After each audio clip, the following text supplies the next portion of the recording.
آج supreme court میں سماعت ایک بار پھر کل تک کے لیے ملتوی کر دی گئی ہے۔ تمام نظریں بدستور سپریم کورٹ آف پاکستان کی جانب ہیں۔ آج یہ ریمارکس دیے گئے ہیں کہ نگران حکومت کا قیام اس فیصلے سے جڑا ہوا ہے، کوشش ہے کل فیصلہ سنا دیں۔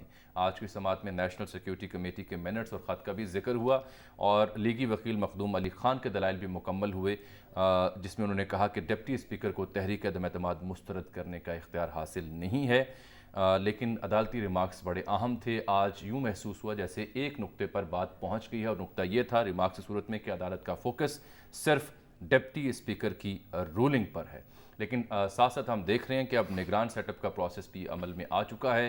صدر نے خط لکھ دیا ہے وزیر اعظم کو، اپوزیشن لیڈر کو، تو فیصلہ آنے سے پہلے نگران سیٹ اپ کی جانب پیش قدمی ہے۔ اس کی کیا حیثیت ہوگی اور کیا فیصلے کے بغیر فیصلہ تاخیر کا شکار ہوتا ہے تو نگران سیٹ اپ مکمل ہو پائے گا یا نہیں؟ ارلی الیکشن کی جو کال دی گئی ہے وہ ممکن ہو پائیں گے یا نہیں؟ اور اب تک اپوزیشن کی جو حکمت عملی رہی ہے، چاہے وہ اسپیکر آفس کے کردار کا تعین کرنا ہو، عمران خان کے سرپرائز سے ڈیل کرنا ہو، الیکشن کی کال سے ڈیل کرنا ہو، یا امریکی خط جو سازش پر مبنی تھا مبینہ طور پر اس کا کوئی جوابی بیانیہ اختیار کرنا ہو، یہ بھی ایک اہم موضوع رہے گا جو پروگرام میں زیر بحث رہے گا۔ شامی صاحب، آج کی سماعت آپ نے دیکھی، پھر سنی بھی، کل تک دوبارہ ملتوی ہوگی، اس ایک نقطے تک تو آن پہنچے ہیں جج صاحبان بھی، اور وہ ہدایت بھی کر رہے ہیں فریقین کو کہ ہمیں صرف اس بات کا تعین کرنا ہے کہ کیا ڈپٹی اسپیکر کی رولنگ کا عدالت جائزہ لے سکتی ہے یا نہیں۔ فریقین اسی نقطے پر فوکس کریں۔ اس بیچ میں نیشنل سیکیورٹی کمیٹی کے منٹس اور خط اور دیگر دلائل بھی دیے گئے ہیں۔ دیکھیں، کیونکہ درخواست گزار کئی ہیں اور ہر ایک کا وکیل ہے اور وکیل اپنی بات کہنا چاہتا ہے۔ ایک تو طریقہ یہ تھا کہ سب وکلاء اکٹھے ہو کے جو 2-3 سینئر حضرات تھے ان کے ذمہ یہ لگا دیتے کہ وہ دلائل دے دیں۔ ایک بھی ہو سکتے تھے، 2 بھی ہو سکتے تھے، لیکن اب ظاہر ہے کہ سپریم کورٹ بار ایسوسی ایشن بھی ہے اور مختلف دوسرے درخواست گزار بھی ہیں، سیاسی جماعتیں بھی ہیں، تو ان کے وکیلوں کو اپنی اپنی بات کرنی ہے۔ تو میرا خیال آج پہلا راؤنڈ تو ختم ہو گیا، کل شاید جو حکومت کے وکیل ہیں، بابر روان صاحب ہیں، نعیم بخاری صاحب ہیں۔ اٹارنی جنرل صاحب تو یہ کہہ رہے تھے نا کہ میری زندگی کا اہم ترین کیس ہے، مجھے بات کرنے دیجئے، اگر کل دلائل مکمل ہوتے ہیں تو پرسوں بات کرنے دیجئے۔ ہاں، تو اگر کل دلائل مکمل ہو گئے تو پرسوں بات کریں گے، اگر ہو سکتا ہے کل ہی بات کر لیں وہ، تو ان کی بات سننے کے بعد پھر سپریم کورٹ کسی نتیجے پر پہنچے گی۔ دیکھیں، بنیادی نقطہ تو اس میں یہی ہے کہ سپریم کورٹ کو یہ اختیار نہیں ہے کہ وہ پارلیمنٹ کے معاملات میں ان کی کارروائی میں مداخلت کرے، دستور اس بات سے روکتا ہے۔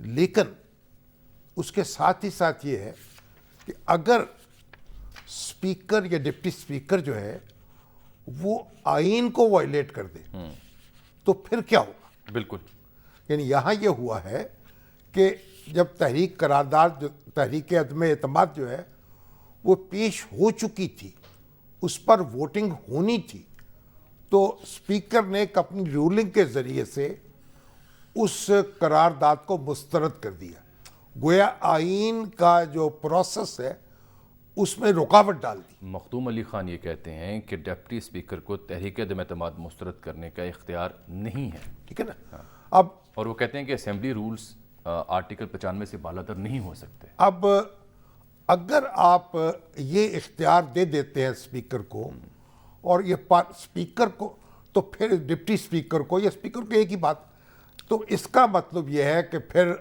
آپ کی پارلیمنٹ اور آپ کی جمہوریت، یعنی کہاں تو ہم رونا توتے تھے فوجی انٹرونشن کا، پھر پریزیڈنشل انٹرونشن کا، اب یہ اسپیکر کی انٹرونشن کا رونا رویا کریں گے، یعنی اسپیکر کے رحم و کرم پر اسمبلی ہو جائے گی۔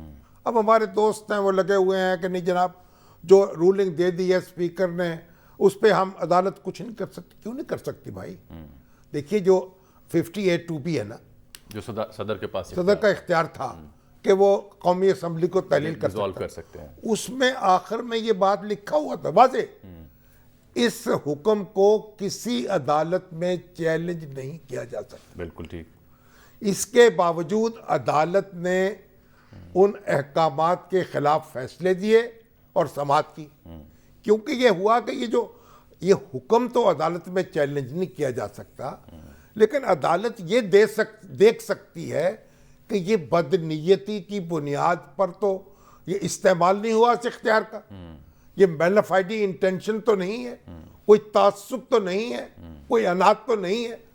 اور پھر دیکھیے نواز شریف صاحب کی اسمبلی بھی بحال ہوئی، اور اس کے بعد جو یعنی کئی درخواستیں جو تھیں سپریم کورٹ میں زیر سماعت آئیں. احمد بلال محبوب صاحب نے ہمیں جوائن کیا، ان سے گفتگو کرنے سے پہلے تاریخ میں لے چلتا ہوں تاکہ وہ بھی واضح کر دیں جو ہمارے پاس ریفرنسز دستیاب ہیں. جنوجہ صاحب کو جب ڈسمس کیا گیا تھا تو وہ بھی سپریم کورٹ پہنچے تھے، ضیاء صاحب تب چل بسے تھے. اس کے بعد جو عدالت نے تب فیصلہ دیا تھا اس کا مفہوم غالباً یہ بنتا تھا کہ جو ہو چکا وہ تو غلط ہے، لیکن چونکہ الیکشنز کی کال ہے، عوام بھی یہی چاہتے ہیں تو اس جانب جائیں. تو کیا ایسی ہی کوئی صورتحال اب بھی درپیش ہو سکتی ہے؟ کہنے کا مطلب یہ ہے کہ اسپیکر کی ڈپٹی اسپیکر کی رولنگ غیر آئینی، غیر قانونی، لیکن اس کے نتیجے میں جو صورتحال پیش آ چکی اس کو پھر جاری رکھیں. ان فیصلوں کو ہم تنقید کی نگاہ سے دیکھتے ہیں کیونکہ وہ نظریہ ضرورت کے تحت دیے گئے تھے. نظریہ ضرورت کے تحت.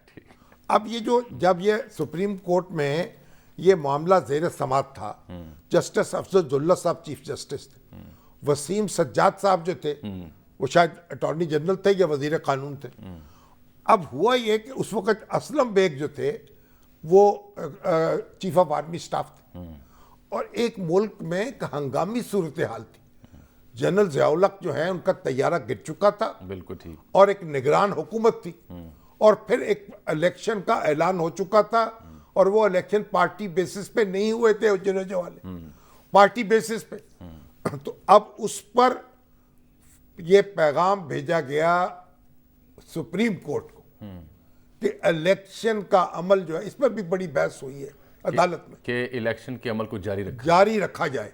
تو سپریم کورٹ نے پھر جو فیصلہ دیا وہ نظریہ ضرورت کے تحت فیصلہ تھا. یہ بات بھی درست ہے کہ جنوجہ صاحب نے شیروانی دوبارہ پہننا شروع کر دی تھی. نہیں شیروانی تو جب آپ نے کہہ دیا کہ یہ غیر آئینی اقدام تھا تو پھر اس کا نتیجہ تو یہی ہونا چاہیے تھا صحیح کہ وہ وزیر اعظم دوبارہ بن جاتے. کافی مماثلت نہیں مماثلت نہیں، اب تو ہم اس سے آگے نکل آئے ہیں. اب کوئی ہنگامی صورتحال نہیں ہے، کوئی غیر معمولی صورتحال نہیں ہے. معمول کا دستوری عمل جاری ہے، اور ہم ان فیصلوں کو تنقید کی نگاہ سے دیکھتے رہے ہیں. نظریہ ضرورت کے تحت جو بھٹو صاحب کا جو اقتدار ختم ہوا جب مارشاء اللہ لگا، اس کو بھی یعنی سپریم کورٹ نے ویلیڈیٹ کیا اور اس کی اجازت دی. تو جو فیصلے آئین کے الفاظ کی خلاف ورزی میں ہوئے ہیں ان کو نظریہ ضرورت کے تحت فیصلے قرار دیا جاتا ہے، اور ان کو تنقید کی نظر سے دیکھا جاتا ہے. اب ضروری نہیں ہے کہ اگر ایک زمانے میں ہم پرائمری اسکول میں پڑھتے تھے تو پھر بوڑھے ہو کر بھی پرائمری اسکول میں ہی پڑھتے رہیں گے. اب کوئی ہنگامی صورتحال نہیں ہے، کوئی فوجی مداخلت کا خطرہ نہیں ہے، کوئی ہماری. لیکن سر ایک بار پھر عرض ہے سر کہ ڈپٹی اسپیکر کی رولنگ کے بعد وزیر اعظم نے اسمبلی تحلیل کر دی، اور اس کے بعد صدر نے نگران سیٹ اپ کے لیے بھی ان کے ایڈوائس پر کارروائی شروع کر دی. تو ڈپٹی اسپیکر کی رولنگ کے بعد جو اب تک پیش رفت ہے وہ کافی آگے جا چکی ہے. عدالت اگر ڈپٹی اسپیکر کی رولنگ کو ریورس کرتی ہے تو کیا عدالت پھر وہ باقی تمام معاملات کو بھی ریورس کرے گی؟ سارا اس لیے کہ وہ بنائے فاسد علی الفاسد ہے. ایک غلط حکم کی بنیاد پر جو اقدامات کیے گئے ہیں وہ کالعدم قرار پا جائیں گے. جب نواز شریف صاحب کی اسمبلی تحلیل ہوئی تو اس کے بعد صدر غلام اسحاق خان جو تھے انہوں نے نگران حکومت قائم کر دی. میر بلخ شیر مزاری وہ وزیر اعظم بن گئے نگران، اور جب حکومت قائم ہو گئی وزیروں نے حلف بھی اٹھا لیا، اس نے کام بھی شروع کر دیا. لیکن جب سپریم کورٹ کا فیصلہ آیا نگران حکومت بھی ختم ہو گئی، الیکشن کا جو پروسیس شروع کیا گیا تھا وہ بھی ختم ہو گیا، جو کوئی انہونی بات نہیں ہے. کیونکہ اگر ڈپٹی اسپیکر کی رولنگ غلط ہے، غیر آئینی ہے، دیکھیں یہ بالکل ایسی بات ہے، آپ اور میں کسی کے گھر میں مداخلت نہیں کر سکتے، چار دیواری میں کسی کے گھر میں داخل نہیں ہو سکتے. لیکن اگر میاں بیوی کو قتل کرنے کے درپے ہو، وہ چیخ و پکار کر رہی ہو، تو کیا آپ گھر میں داخل ہو سکتے ہیں یا نہیں ہو سکتے؟ یہ اس وقت اسپیکر نے یا ڈپٹی اسپیکر نے آئین کا جو پروسیس ہے اس کو روکا ہے. آئین کے پروسیس کو روکنا آئین کو سبوتاج کرنے کے مترادف ہے.